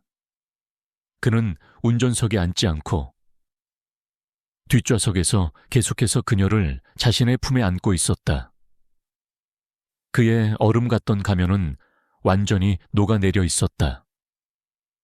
그 자리에는 오직 한 여자를 잃을 뻔했다는 두려움과 그녀를 되찾았다는 안도감만이 남아있었다. 그의 침묵의 사랑은 가장 격렬하고 뜨거운 방식으로 마침내 세상 밖으로 터져 나온 것이었다. 전투가 끝난 후의 새벽은 고요했다. 강태준과 한서연은 피투성이가 된 채로 펜트하우스로 돌아왔다. 강태준은 자신의 등과 어깨에 심한 타박상을 입었지만 병원에 가는 것을 완강히 거부했다. 그는 오직 서연이 안전한 것을 자신의 눈으로 확인하고 그녀가 안정을 되찾을 때까지 그녀의 곁을 지키고 싶어 했다. 그의 고집에 결국 개인 의사가 집으로 호출되었다. 의사가 그의 상처를 치료하는 동안 서연은 그의 곁을 떠나지 않았다. 그녀는 젖은 수건으로 그의 얼굴에 묻은 피와 먼지를 조심스럽게 닦아주었다. 그녀의 손길은 깃털처럼 부드럽고 섬세했다. 강태준은 아무 말 없이 그녀가 해주는 대로 몸을 맡겼다. 난생 처음으로. 그는 타인 앞에서 자신의 약한 모습을 온전히 드러내고 있었다. 그녀의 다정한 손길은 그의 상처 입은 몸뿐만 아니라 지난 수년간 고독한 싸움으로 지쳐있던 그의 영혼까지 어루만져주는 것 같았다. 치료가 끝난 후 의사와 경호원들이 모두 물러가고 거실에는 다시 두 사람만이 남았다. 동이 트기 시작하는 창밖으로 푸른빛이 서서히 번지고 있었다. 길고 길었던 밤이 끝나고 있었다. 그들은 소파에 나란히 앉아 말없이 창밖을 바라보았다. 더 이상 어색하거나 불편한 침묵이 아니었다. 모든 폭풍이 지나간 후 모든 것을 함께 겪어낸 두 사람만이 나눌 수 있는 깊고 평화로운 침묵이었다. 그때 끔찍했던 납치의 순간들을 떠올리던 서연의 머릿속에 한 가지 장면이 섬광처럼 스쳐 지나갔다. 그녀가 창고에 묶여 있을 때 최민혁이 부하 중 한 명과 나누던 대화의 일부였다. 당시에는 공포에 질려 그 의미를 제대로 파악하지 못했지만 지금 와서 생각해보니 무언가 이상했다. 그 스위스 계좌. 정말 깨끗하게 처리된 거 맞나? 강태준을 무너뜨릴 비자금 증거가 오히려 우리 발목을 잡게 될 수도 있어. 그녀는 그 대화를 또렷하게 기억해냈다. 최민혁이 강태준을 공격하기 위해 사용했던 비자금 의혹의 증거. 그것은 사실 JX그룹의 것이 아니라 최민혁 자신의 것이었을지도 모른다. 그녀의 예리한 직감과 예술가 특유의 섬세한 관찰력이 혼란 속에서 결정적인 단서를 포착해낸 것이었다. 태준 씨, 그녀가 조심스럽게 입을 열었다. 내가 창고에서 이상한 이야기를 들었어요. 최민혁이 스위스 계좌에 대해 이야기하는 걸요. 그녀는 자신이 들었던 대화 내용을 최대한 정확하게 그에게 전달했다. 그녀의 말을 듣는 동안 강태준의 지친 눈빛이 다시 예리하게 빛나기 시작했다. 그는 즉시 서연이 말한 단서의 의미를 파악했다. 최민혁은 자신의 비자금 자료를 JX그룹의 것처럼 조작하여 언론에 터뜨린 것이었다. 그는 강태준을 공격하기 위해 자신의 무덤을 판 셈이었다. 강태준은 몸을 일으켜 김 비서에게 전화를 걸었다. 그의 목소리는 피로에 지쳐 있었지만 JX그룹의 총수다운 냉철함과 결단력을 되찾아 있었다. 김 비서, 지금 당장 우리 쪽 스위스 은행 라인을 통해 최민혁의 모든 차명 계좌를 추적해. 한서연 씨가 결정적인 단서를 제공했어. 그가 우리를 공격하기 위해 사용했던 자료가 바로 그를 지옥으로 보낼 증거가 될 거다. 그의 지시가 떨어진 후 모든 것은 일사천리로 진행되었다. 서연이 제공한 작은 실마리는 거대한 제방을 무너뜨리는 첫 균열이 되었다. JX그룹의 팀은 밤새 최민혁의 비밀 계좌를 추적했고 그 안에서 그의 모든 불법적인 자금 흐름과 범죄의 증거들을 찾아냈다. 납치 및 살인 미수 혐의에 더해 수천억 원대의 횡령 및 비자금 조성 혐의까지 추가되었다. 최민혁은 다시는 재개할 수 없을 정도로 완벽하게 몰락했다. 다음 날 아침, 언론은 밤새 뒤바뀐 진실을 대서특필하기 시작했다. 모든 의혹을 벗은 강태준은 아내를 구하기 위해 목숨을 건 용감한 영웅이 되었고 최민혁은 비열한 범죄자가 되어 대중의 지탄을 받았다. 길고 지루했던 싸움은 마침내 막을 내렸다. 모든 것이 제자리를 찾았을 때 펜트하우스에는 다시 그들 둘만이 남았다. 외부의 적이 사라지자 그들은 이제 내부의 문제를 마주해야만 했다. 그들의 관계를 시작하게 했던, 그리고 끝내려고 했던 바로 그 문제, 이혼. 서연은 강태준의 서재 책상 위에 놓여있던 구겨진 이혼 서류를 떠올렸다. 그 종이 한 장으로 시작되었던 모든 사건들이었다. 그녀는 이 모든 일이 끝난 지금 그와 그녀의 관계가 어떻게 될 것인지 알 수 없었다. 그를 향한 감정이 원망에서 연민으로, 그리고 이제는 그 이상의 무언가로 변해버렸다는 것만은 확실했다. 강태준 역시 같은 생각에 잠겨 있었다. 그는 소파에 앉아 잠든 서연을 조용히 내려다보았다. 그녀는 며칠간의 긴장과 공포에 지쳐 깊은 잠에 빠져 있었다. 그녀의 평온한 얼굴을 보니 그는 처음으로 자신의 모든 것을 걸고 지키고 싶은 것이 생겼다는 것을 깨달았다. JX그룹이 아니라 바로 이 여자였다. 그의 침묵은 사랑을 지키기 위한 방법이었지만 그 침묵이 오히려 그녀를 떠나게 만들 뻔했다. 그는 이제 다른 방법을 선택해야만 했다. 해가 완전히 떠오르고 서울의 아침이 밝아왔다.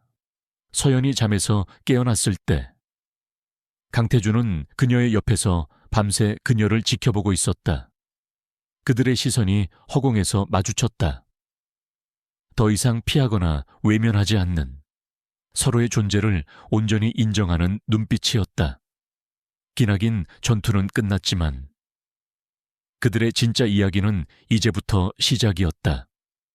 그들은 자신들의 감정과 이 결혼의 미래에 대해 솔직하게 마주해야 할 시간을 맞이하고 있었다. 거실에는 모든 것을 알고 있는 듯 고요한 아침 햇살만이 가득했다. 며칠 후 강태준과 한서연의 삶은 기적처럼 평온을 되찾았다. 최민혁의 몰락과 함께 모든 소음이 사라졌고 세상은 언제 그랬냐는 듯이 다시 조용해졌다. 하지만 그들의 공간을 채우는 침묵은 이제 전혀 다른 의미를 지니고 있었다. 그것은 서로의 존재를 느끼며 함께 나누는 따뜻하고 충만한 침묵이었다. 그들은 더 이상 서로에게 타인이 아니었다. 어느 맑은 아침, 강태준은 식사를 마친 서연을 자신의 서재로 이끌었다. 모든 사건이 시작되었던 바로 그 장소였다. 서연은 긴장된 마음으로 그의 뒤를 따랐다. 그녀의 눈에 익숙한 검은 대리석 책상이 들어왔다. 그리고 그 위에는 단 한 장의 서류가 단정하게 놓여 있었다. 그것은 구겨지거나 찢어지지 않은 깨끗한 새 이혼 합의서였다. 서연의 심장이 쿵 내려앉았다. 그녀는 말없이 서류와 강태준의 얼굴을 번갈아 보았다. 그의 의도를 짐작할 수 없었다.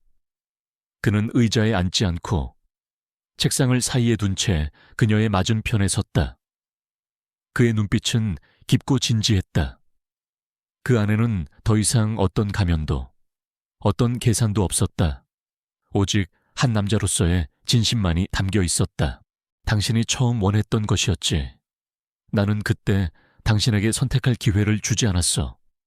내 방식대로, 내 오만함으로 당신을 내 세상 안에 가두려고만 했지. 그 결과가 당신에게 얼마나 큰 상처를 주었는지 나는 이제야 알게 됐어. 그의 목소리는 낮고 차분했지만 그 안에는 깊은 후회가 배어 있었다. 그는 서연을 향해 한 걸음 다가왔다. 그래서 이제 당신에게 돌려주려고 해. 당신이 마땅히 가졌어야 할 선택의 권리를, 이 결혼을 계속할 것인지 아니면 여기서 끝낼 것인지 어떤 결정을 내리든 나는 존중하겠어. 더 이상 당신을 붙잡지 않을 거야. 그의 말은 진심이었다. 그는 이제 그녀를 놓아줄 준비가 되어 있었다. 역설적으로 그녀를 진심으로 사랑하게 되었기 때문에. 그는 그녀가 원하지 않는 삶 속에 억지로 묶어둘 수가 없었던 것이다. 서연은 아무 말 없이 그를 바라보았다. 그녀가 원했던 것은 바로 이것이었다. 자신의 삶을 스스로 결정할 수 있는 자유. 하지만 막상 그 자유가 눈앞에 주어졌을 때 그녀의 마음은 조금도 기쁘지 않았다. 그녀는 이제 그가 없는 삶을 상상할 수 없게 되어버렸다는 것을 깨달았다. 그녀에게는 그의 설명이 필요했다. 지난 3년간의 침묵에 대한 왜 그랬어요? 그녀가 마침내 물었다. 왜 3년 동안 나를 그렇게 내버려 뒀어요? 내가 당신에게 아무 의미도 없는 존재라고 그렇게 믿게 만들었어요.